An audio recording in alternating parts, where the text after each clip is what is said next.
প্রশ্ন হচ্ছে সবুজ বিপ্লব কি এবং কখন হয়েছিল, কি জিনিস, এবং আমাদের বায়োলজি বা বটনি এর আমাদের কি দরকার, এই সবুজ বিপ্লব আমাদেরকে কেন পড়তে হয়, বা ইভিএসে যারা আছো তাদের ক্ষেত্রেও। তো সবুজ বিপ্লব হচ্ছে 1960 থেকে 75, ঠিক আছে, 1960 to 75, এই যে সময়টা 10-15 বছরের যে একটা দীর্ঘ সময়, এই সময়ে কৃষিতে, চাষবাসে, খাদ্য উৎপাদনে একটা আমূল পরিবর্তন হয়েছিল, একটা ভীষণ পরিবর্তন হয়েছিল।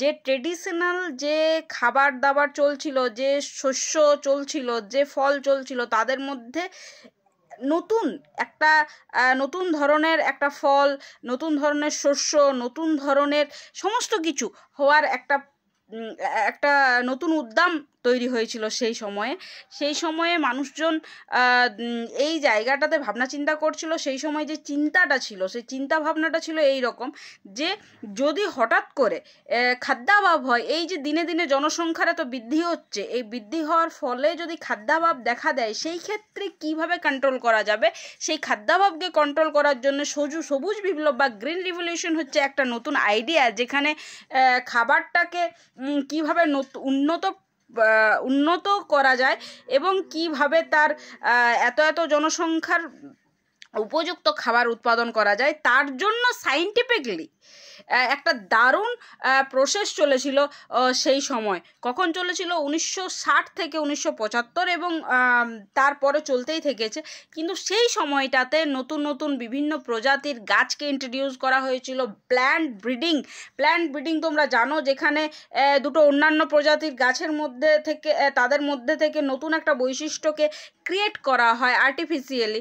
তো সেই প্ল্যান্ট ব্রিডিং ইন্ট্রোডিউস হয়েছিল সেই সময়। প্রচুর পরিমাণে পেস্টিসাইড ইন্ট্রোডিউস হয়েছিল সেই সময়।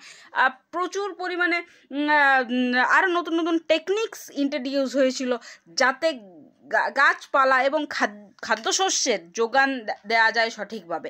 এই গ্রিন রিভলিউশন বা সবুজ বিপ্লবের অন্যতম জনক ছিলেন ভারতবর্ষে, তিনি ছিলেন এম.এস.